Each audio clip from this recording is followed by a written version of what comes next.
इस्लामपूर शहराचे नाव ईश्वरपूर करण्याबाबत विधिमंडळाच्या पावसाळी अधिवेशनात घोषणा झाली। इस्लामपूर शहराचे नाव आता ईश्वरपूर करणार असल्याचे मंत्री छगन भुजबळ यांनी जाहीर केल्यानंतर शहर परिसरात शिवसेना, राष्ट्रवादी काँग्रेस, भाजपा, रयत क्रांती संघटनेसह हिंदुत्ववादी कार्यकर्त्यांनी एकच जल्लोष केलाय। फटाक्यांची आतिषबाजी करत पेढे, साखर वाटप करण्यात आली। आमदार सदाभाऊ खोत यांनी अधिवेशनाच्या शेवटच्या दिवशी इस्लामपूरचे ईश्वरपूर होण्यासाठी सरकारने ठराव करावा अशी मागणी केली। या विषयाला मंत्रिमंडळाची मान्यता मिळाल्याची माहिती देताना नामकरणाचा प्रस्ताव केंद्र सरकारकडे मान्यतेसाठी पाठवणार असल्याचे मंत्री छगन भुजबळ यांनी सभागृहात सांगितले। 2021 साली इस्लामपूर नगरपालिकेच्या सभागृहात नामकरण करण्याबाबत शिवसेना जिल्हा प्रमुख व तत्कालीन नगरसेवक आनंदराव पवार यांनी आग्रही भूमिका घेतली होती। याला नगराध्यक्ष निशिकांत भोसले पाटील यांनी सकारात्मक पाठिंबा दिला होता। इस्लामपूरचे ईश्वरपूर नामकरण करण्यासाठी त्यांनी विशेष सभा बोलावली होती। शहरात 35,000हून अधिक नागरिकांनी ईश्वरपूर नामकरण करण्यासाठी सह्या केल्या होत्या, परंतु यावेळी ईश्वरपूर नामांतर करण्यासाठी झालेल्या सभेत 28 पैकी फक्त 10 नगरसेवक उपस्थित राहिले होते। विशेष सभा गणपूर्ती अभावी रद्द झाली होती। यानंतर शिवसेनेचे जिल्हा प्रमुख आनंदराव पवार यांनी उद्धव ठाकरे आणि एकनाथ शिंदे या तत्कालीन मुख्यमंत्र्यांकडे पाठपुरावा केला होता। निशिकांत पाटील यांनी पालकमंत्री चंद्रकांत पाटील यांच्याकडे पाठपुरावा केला होता। याबाबत आमदार सदाभाऊ खोत यांनी मुख्यमंत्री देवेंद्र फडणवीस यांच्याकडेही मागणी केली होती। 2 महिन्यांपूर्वी नगरपालिका प्रशासनाला शासनाकडून पत्रव्यवहार झाला होता।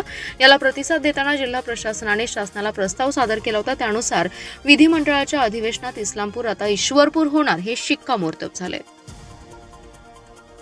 आज सभागृहामध्ये मुख्यमंत्री माननीय देवेंद्र फडणवीस साहेब, त्याचबरोबर उपमुख्यमंत्री माननीय एकनाथ शिंदे भाई, त्याचबरोबर आमदार सदाभाऊ खोत यांनी आज या सभागृहात ईश्वरपूरची मान्यता दिलेली आहे। तरी आजपासून इस्लामपूरचं हा ईश्वरपूर नामकरण झालेलं आहे असं मी म्हणतो। कारण की 86ला ज्या वेळेला शिवसेना प्रमुख माननीय बाळासाहेब ठाकरे यांनी इथे सभा घेऊन सांगितलेलं होतं की इस्लामपूर नाही तर आता ईश्वरपूर म्हणायचं।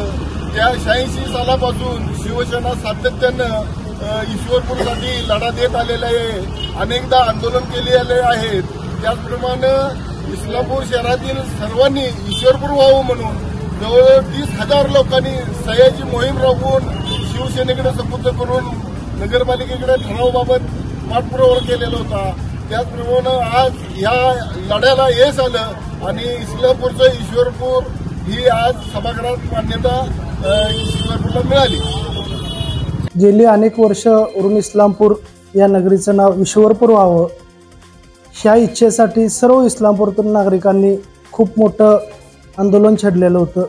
त्यासाठी लोकांच्या सह्यांचं गटोळं मान्य निशिकांतदादा नगराध्यक्ष असताना शिवसेना व विकास आघाडी या सर्व सदस्यांनी दादांच्याकडे ते सुपूर्द केलेलं होतं व त्या काळी दादांनी नगरपालिकेत नगराध्यक्ष असताना त्याचा ठराव करून ते शासनाकडे पाठवलेलं होतं। तर त्याच ठरावाची आज शासनानं अंमलबजावणी केली व सेंट्रल गव्हर्नमेंटकडे तो ठराव संमतीसाठी पाठवला।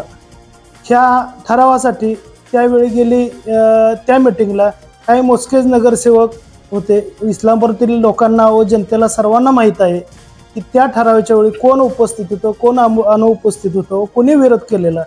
त्यासाठी याचं श्रेय कोणी एकट्याने घ्यायची गरज नाही। हे श्रेय इस्लामपूरातील ईश्वरपूर होण्याचे जे सर्व इच्छा असणाऱ्या सर्व नागरिकांचं आहे व त्या काळी असणाऱ्या विकास आघाडीतील सर्व सदस्यांचा आहे।